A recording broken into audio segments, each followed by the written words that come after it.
हजारों फीट की ऊंचाई पर उड़ते हुए प्लेन में सब कुछ नॉर्मल था। तभी अचानक कुछ हथियारबंद हाईजैकर्स ने पूरे प्लेन को अपने कब्जे में ले लिया। यात्रियों की जान खतरे में थी और प्लेन का फ्यूल तेजी से खत्म हो रहा था। नीचे जमीन पर कमांडोज हैरान थे क्योंकि हाईजैकर्स की मांग ऐसी थी जिसे पूरा करना नामुमकिन था। लेकिन इन सब के बीच एक ऐसा आम आदमी मौजूद था जिसने अकेले ही इन खतरनाक आतंकियों से टकराने की कसम खा ली। क्या वह सभी मासूमों की जान बचा पाया या आसमान में ही सब कुछ तबाह हो गया?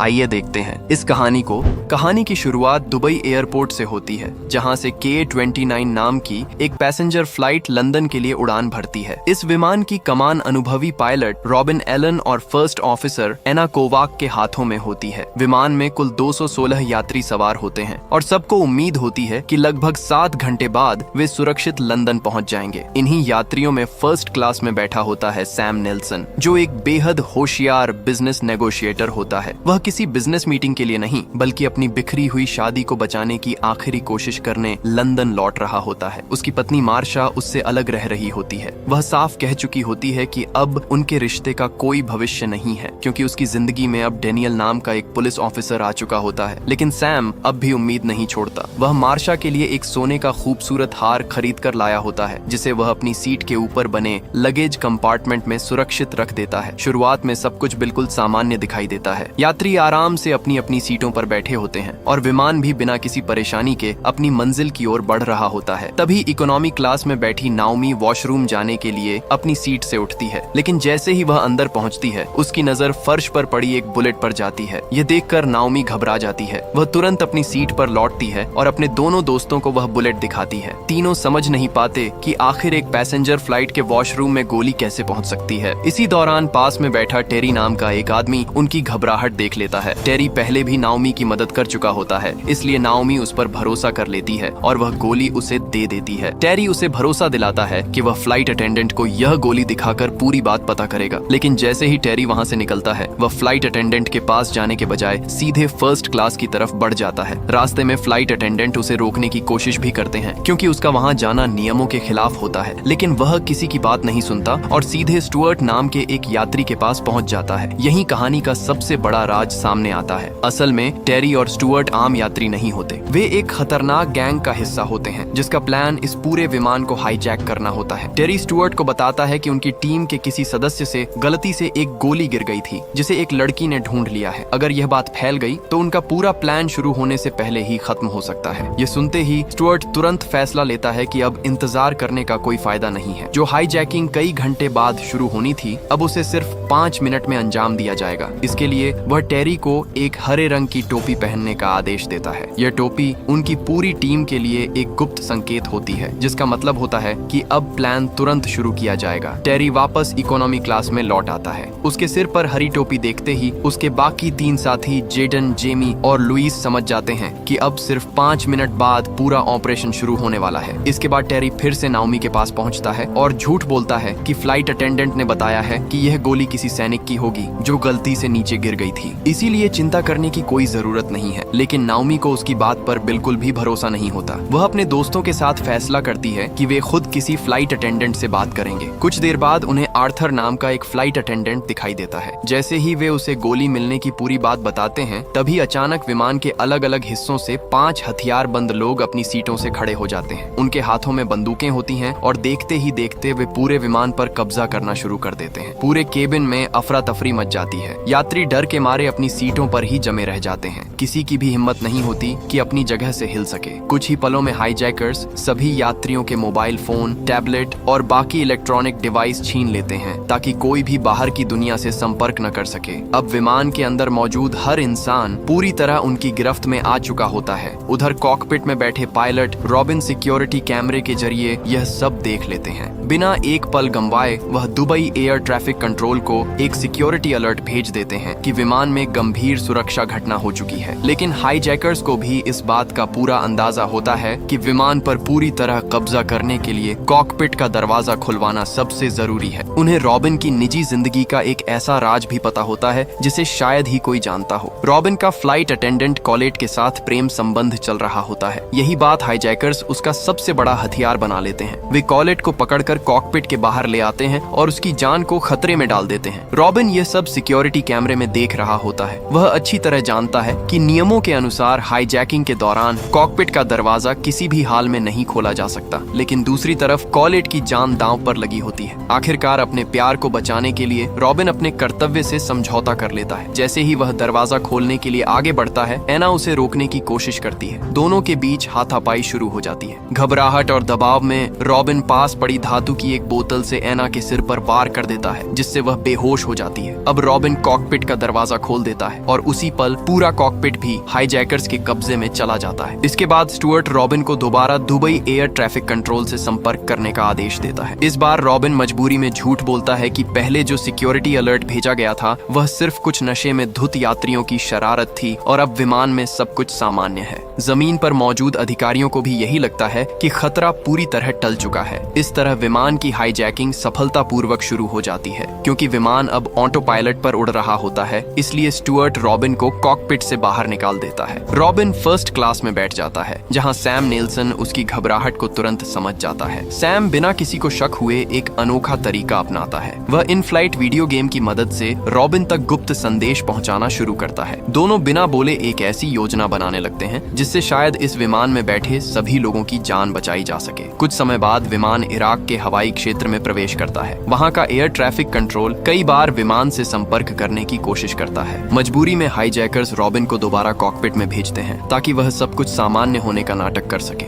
लेकिन इस बार रॉबिन चुपचाप एक छोटा सा कदम उठाता है। वह विमान के नेविगेशन सिस्टम का डायल बहुत हल्का सा घुमा देता है। देखने में यह बदलाव मामूली लगता है, लेकिन यही वह गुप्त संकेत होता है जो उसने और सैम ने पहले से मिलकर तय किया था। कुछ देर बाद ब्रिटेन की air traffic control officer Alice Sinclair विमान से जुड़ी कई छोटी छोटी असामान्य घटनाओं को जोड़ना शुरू करती है। उसे महसूस होने लगता है कि कहीं न कहीं कुछ बहुत बड़ा गलत हो रहा है। वह दुबई से आई उस रिपोर्ट को ध्यान से देखती है जिसमें बताया गया था कि पायलट रॉबिन ने पहले विमान में सुरक्षा संबंधी खतरे की सूचना दी थी, लेकिन कुछ ही देर बाद उसी सूचना को झूठा अलार्म बताकर वापस ले लिया। इसके बाद बगदाद एयर ट्रैफिक कंट्रोल की रिपोर्ट भी सामने आती है जिसमें लिखा होता है कि उनसे विमान का संपर्क बार बार टूट रहा था। एक अनुभवी पायलट से ऐसी गलतियां होना लगभग नामुमकिन था। इसी बीच एलिस की नजर विमान के फ्लाइट रूट पर पड़ती है। उसे पता चलता है कि विमान अपने तय रास्ते से बहुत हल्का सा हट गया है। यह बदलाव इतना छोटा होता है कि आम इंसान शायद इसे नोटिस भी न करे, लेकिन एलिस तुरंत समझ जाती है कि रॉबिन जानबूझकर ऐसा कर रहा है। वह बिना कुछ बोले जमीन पर मौजूद लोगों को यह संकेत देने की कोशिश कर रहा होता है कि विमान हाईजैक हो चुका है। उधर विमान के अंदर सैम नेल्सन लगातार कोई रास्ता निकालने की कोशिश कर रहा होता है। तभी फर्स्ट क्लास में बैठा एक और यात्री जिसका नाम यूसुफ होता है और जो पहले सेना में रह चुका होता है, सैम के पास आता है। वह बताता है कि उसे शक है कि हाईजैकर्स के पास मौजूद ज्यादातर बंदूकों में असली गोलियां नहीं बल्कि ब्लैंक बुलेट्स हैं। ऐसी गोलियां तेज आवाज तो करती हैं, लेकिन सामान्य परिस्थितियों में सामने वाले को मारने के लिए नहीं बनाई जाती। हालांकि वह यह भी कहता है कि बिना गोली देखे वह पूरी तरह यकीन से कुछ नहीं कह सकता। तभी फ्लाइट अटेंडेंट आर्थर मौका देखकर चुपके से फर्स्ट क्लास में पहुंचता है और सैम को बताता है कि नाओमी ने वॉशरूम में जो गोली देखी थी वही इस राज को खोल सकती है। सैम तुरंत एक योजना बनाता है। वह यूसुफ से एक कागज पर 2 तस्वीरें बनवाता है। पहली तस्वीर असली गोली की होती है जिस पर ए लिखा जाता है, जबकि दूसरी तस्वीर ब्लैंक बुलेट की होती है जिस पर बी लिखा जाता है।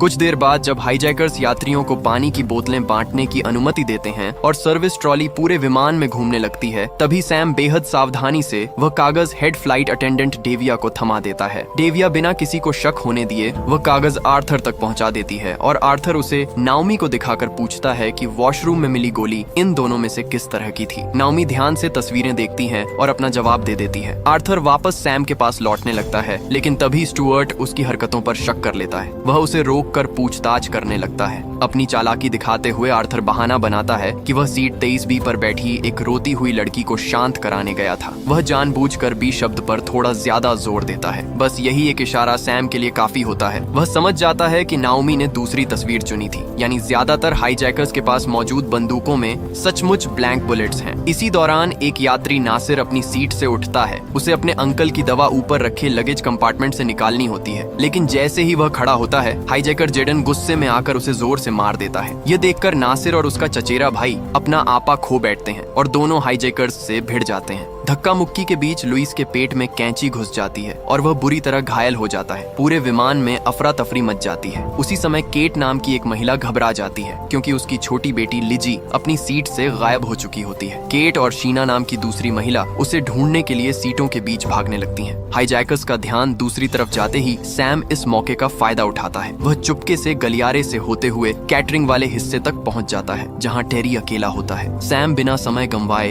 एक भारी धातु की दराज पूरी ताकत से टेरी पर दे मारता है। अचानक हुए हमले से टेरी लड़खड़ा जाता है, लेकिन अगले ही पल वह पलटकर सैम को जोरदार लात मारता है और पास रखा कांच का कॉफी पॉट तोड़कर उसके नुकीले टुकड़े से हमला करने की कोशिश करता है। तभी एक दूसरा यात्री जोंटी वहां पहुंच जाता है। वह सैम की मदद के लिए टेरी पर लगातार मुक्के बरसाने लगता है। इस मौके का फायदा उठाकर सैम पास रखा फायर एक्सटिंग्विशर उठाता है और उसका पूरा स्प्रे टेरी के चेहरे पर छोड़ देता है। तभी टेरी तुरंत अपनी बंदूक निकालकर दोनों पर तान देता है। जोंटी डरकर पीछे हट जाता है, लेकिन सैम वहीं खड़ा रहता है। उसे पूरा भरोसा होता है कि टेरी गोली नहीं चला सकता क्योंकि उसकी बंदूक में ब्लैंक बुलेट्स हैं। इसी भरोसे के साथ वह टेरी को उकसाने लगता है कि अगर हिम्मत है तो गोली चलाकर दिखाए। अगले ही पल पूरे विमान में गोली चलने की तेज आवाज गूंज उठती है। कुछ सेकंड तक पूरा विमान सन्न रह जाता है। फिर सबकी नजर स्टुअर्ट पर जाती है। दरअसल गोली टेरी ने नहीं बल्कि स्टुअर्ट ने चलाई होती है और इस बार वह किसी को डराने के लिए नहीं बल्कि सचमुच एक यात्री की जान लेने के लिए चलाई गई होती है। उसी पल सभी को पता चल जाता है कि स्टुअर्ट की बंदूक में असली गोलियां हैं। पूरे विमान में चीख पुकार मच जाती है। सभी यात्री डर के मारे अपनी अपनी सीटों पर लौट जाते हैं। उधर केट घबराई हुई अपनी बेटी लिजी को ढूंढती हुई सीटों के बीच रेंगने लगती है। कुछ देर बाद उसे लिजी सुरक्षित मिल जाती है और वह राहत की सांस लेती है, लेकिन तभी उसकी नजर शीना की खाली सीट पर पड़ती है। उसी पल उसे समझ आ जाता है कि जिस यात्री की अभी अभी मौत हुई है वह कोई और नहीं बल्कि शीना थी। अब सैम भी समझ चुका होता है कि स्टुअर्ट के पास असली गोलियां हैं, इसलिए वह मजबूर होकर खुद को उनके हवाले कर देता है। हाईजैकर्स उसे बांधकर दीवार के साथ खड़ा कर देते हैं। इसी दौरान घायल लुइस इलाज के लिए डेविया के पास आता है। उसका घाव इतना गहरा होता है कि डेविया अकेले उसका इलाज नहीं कर सकती। मजबूरी में वह सैम के हाथ खोल देती है ताकि वह घाव पर दबाव बनाकर खून बहना रोक सके और वह खुद पट्टी बांध सके। दोनों पूरी कोशिश करते हैं, लेकिन लुइस का खून लगातार बहता रहता है। अपनी हालत बिगड़ती देखकर लुइस सैम से अपनी जेब से मोबाइल निकालने के लिए कहता है। वह आखिरी बार अपनी माँ से बात करना चाहता होता है। जब सैम उसकी माँ से हुई वह भावुक बातचीत सुनता है तब उसे एहसास होता है कि लुइस कोई खूंखार अपराधी नहीं बल्कि एक सामान्य लड़का है जो किसी गलत फैसले की वजह से इस खतरनाक खेल का हिस्सा बन गया है। कुछ देर बाद लुइस के मुंह से खून निकलने लगता है और उसकी सांसें तेजी से टूटने लगती हैं। सैम तुरंत मदद के लिए चिल्लाता है। तभी विमान में मौजूद डॉक्टर डेविड, जो केट का पति भी होता है,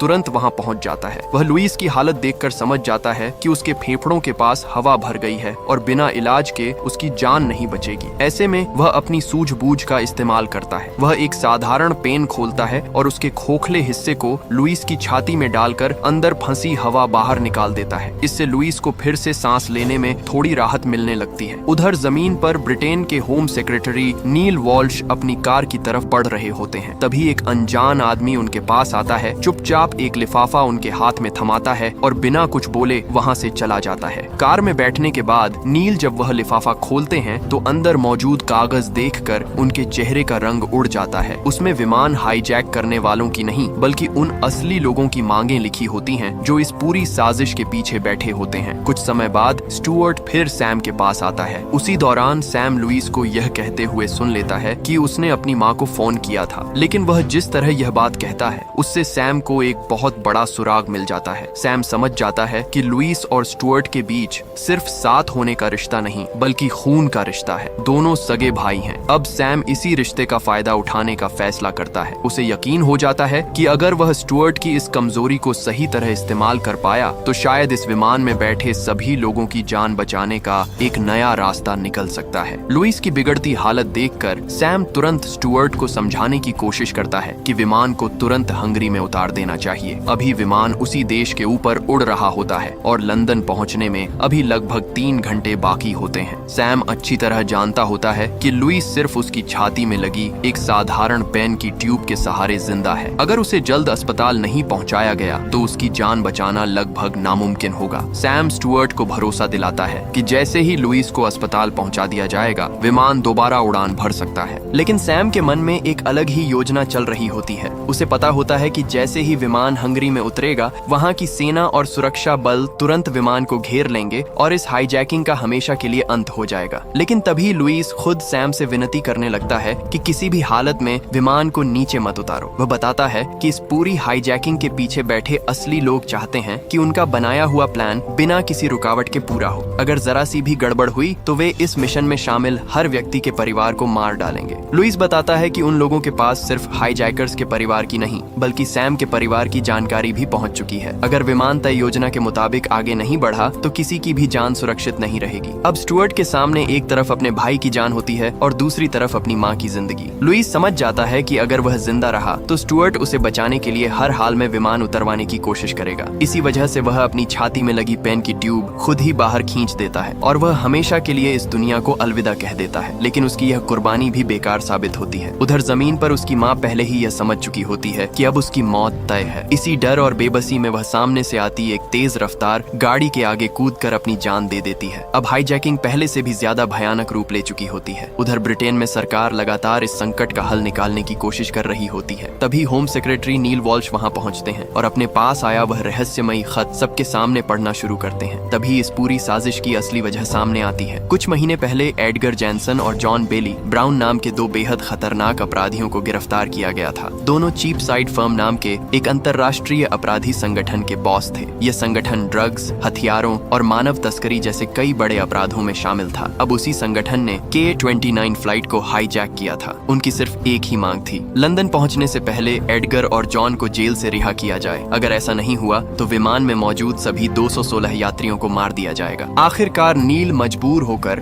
दोनों अपराधियों को रिहा करने का फैसला लेते हैं। उन्हें मोबाइल फोन दिए जाते हैं, एक कार दी जाती है और बिना किसी रोक टोक के वहां से निकलने दिया जाता है। लेकिन अपराधियों को पुलिस पर बिल्कुल भरोसा नहीं होता। अपनी भागने की योजना सुरक्षित रखने के लिए एडगर तुरंत स्टुअर्ट को संदेश भेजता है कि वह किसी एक बंधक को मारकर उसकी तस्वीर भेजे ताकि सरकार समझ जाए कि वे किसी भी हद तक जा सकते हैं। स्टुअर्ट सबसे पहले डेविया को मारने की कोशिश करता है, लेकिन तभी सैम उसे रोकता है और याद दिलाता है कि शीना पहले ही मर चुकी है। उसकी तस्वीर भेजकर भी वही संदेश दिया जा सकता है। स्टुअर्ट को यह बात सही लगती है। वह शीना की तस्वीर खींचकर एडगर को भेज देता है। कुछ ही सेकंड बाद एडगर वही तस्वीर सरकार तक पहुंचा देता है और साफ कर देता है कि अगर उनकी भागने की योजना में किसी ने भी दखल दिया तो अगली बार किसी और यात्री की लाश भेजी जाएगी। इधर एडगर और जॉन अपनी कार से भाग रहे होते हैं, लेकिन रास्ते में उन्हें एक ट्रैफिक चेक पोस्ट दिखाई देती है। असल में वह सामान्य पुलिस जांच होती है, लेकिन एडगर को लगता है कि सरकार ने जानबूझकर उन्हें रोकने के लिए यह जाल बिछाया है। घबराहट में एडगर स्टुअर्ट को दूसरा संदेश भेज देता है। इस बार आदेश साफ होता है, एक और बंधक को तुरंत मार दो। संदेश पढ़ते ही स्टुअर्ट का गुस्सा फूट पड़ता है। वह एक महिला यात्री को पकड़कर जमीन पर घसीटता है और उसके सिर पर बंदूक तान देता है, लेकिन सैम बिना एक पल गंवाए स्टुअर्ट पर झपट पड़ता है। दोनों के बीच बंदूक छीनने की जबरदस्त लड़ाई शुरू हो जाती है। सैम की हिम्मत देखकर जोंटी भी पीछे नहीं हटता। वह पीछे से टेरी के सिर पर प्लास्टिक का बैग चढ़ाकर उसका दम घोंटने की कोशिश करता है, लेकिन तभी एक ऐसा मोड़ आता है जिसकी किसी ने कल्पना भी नहीं की होती। पूरे सफर के दौरान चुपचाप बैठी रहने वाली अमांडा नाम की एक महिला अपनी सीट से उठती है। वह आराम से वॉशरूम में जाती है और अपने बैग में छिपाई हुई एक असली बंदूक निकालती है। इसके बाद वह बिना किसी घबराहट के सीधे विमान के अगले हिस्से की तरफ बढ़ती है। जैसे ही वह कॉकपिट के पास पहुंचती है, वह पायलट रॉबिन पर गोली चला देती है। गोली सीधे उसके चेहरे पर लगती है और रॉबिन वहीं ढेर हो जाता है। अगले ही पल अमांडा कॉकपिट के अंदर घुसती है और दरवाजा अंदर से बंद कर लेती है।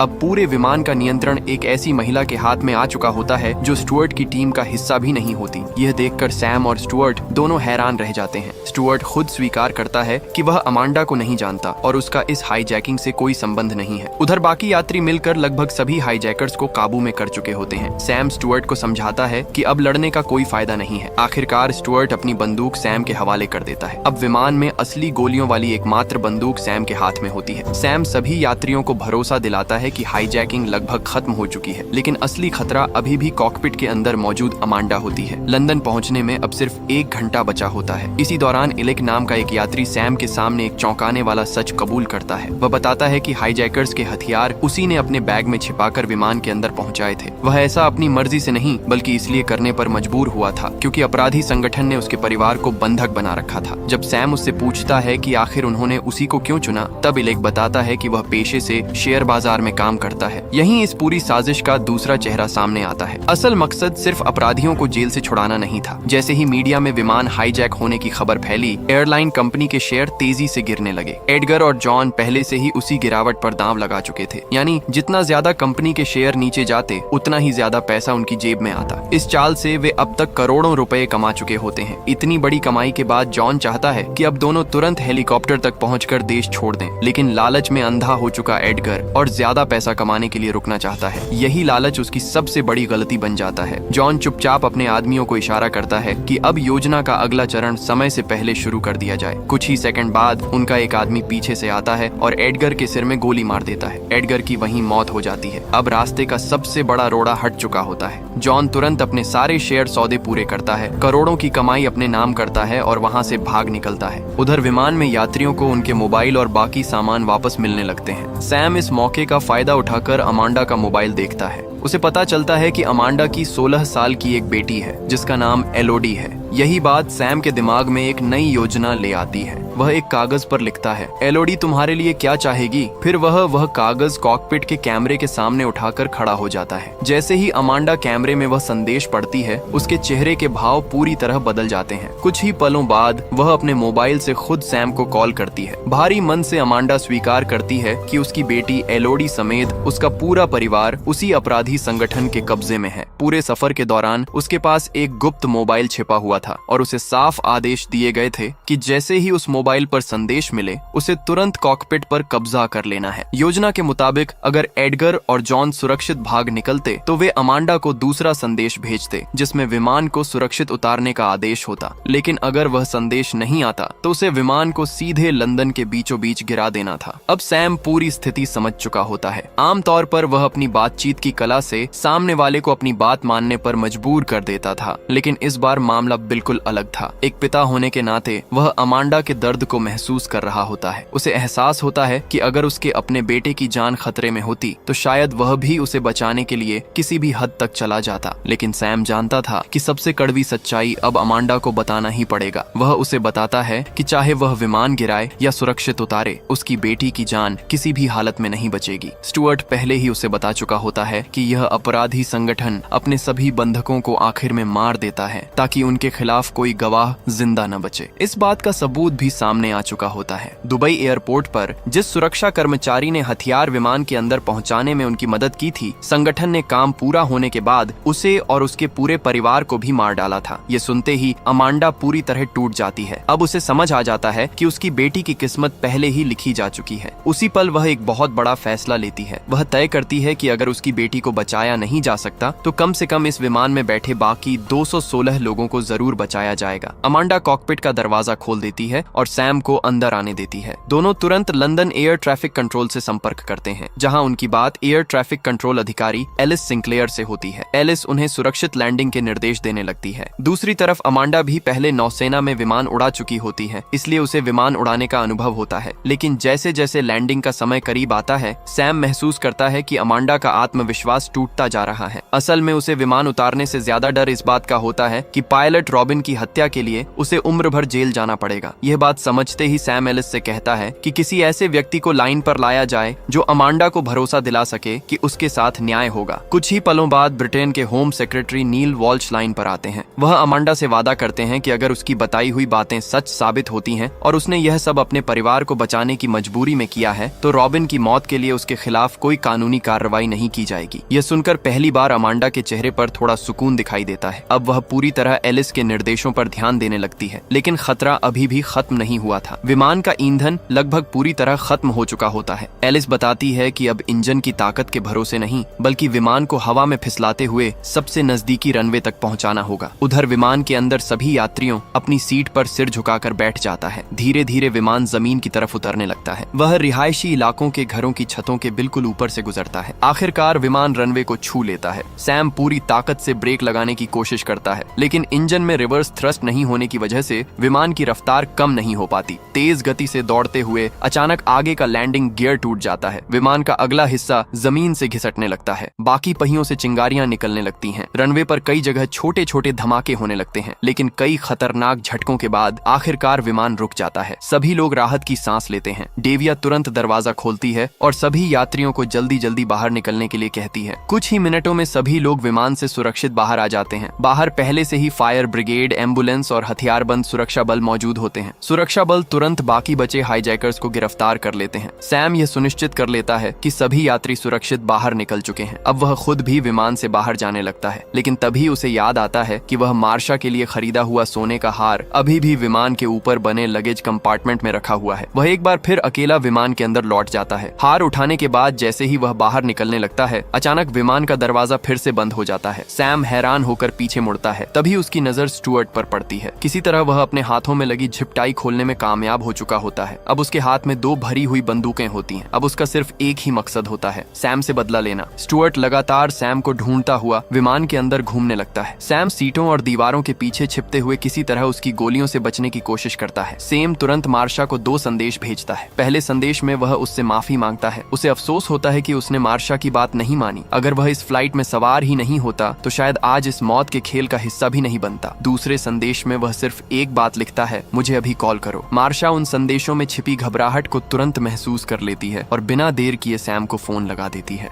पूरा विमान मोबाइल की घंटी की आवाज से गूंज उठता है। आवाज सुनते ही स्टुअर्ट सीधे वॉशरूम के अंदर घुसता है, लेकिन सैम अंदर नहीं होता। तभी सैम पीछे से पूरी ताकत से दरवाजा उसके ऊपर दे मारता है। वह लगातार कई बार दरवाजे से उसे टक्कर मारता है। आखिरकार स्टुअर्ट के हाथों से दोनों बंदूकें नीचे गिर जाती हैं। उसी समय हथियारबंद सुरक्षा बल विमान के अंदर पहुंच जाते हैं। वे स्टुअर्ट को गिरफ्तार कर लेते हैं। आखिरकार यह खतरनाक हाईजैकिंग हमेशा के लिए खत्म हो जाती है। यहीं इस रोमांचक कहानी का अंत होता है। वीडियो को लाइक करें और फिल्म लिपि चैनल को सब्सक्राइब करना मत भूलना, ताकि हर नई आने वाली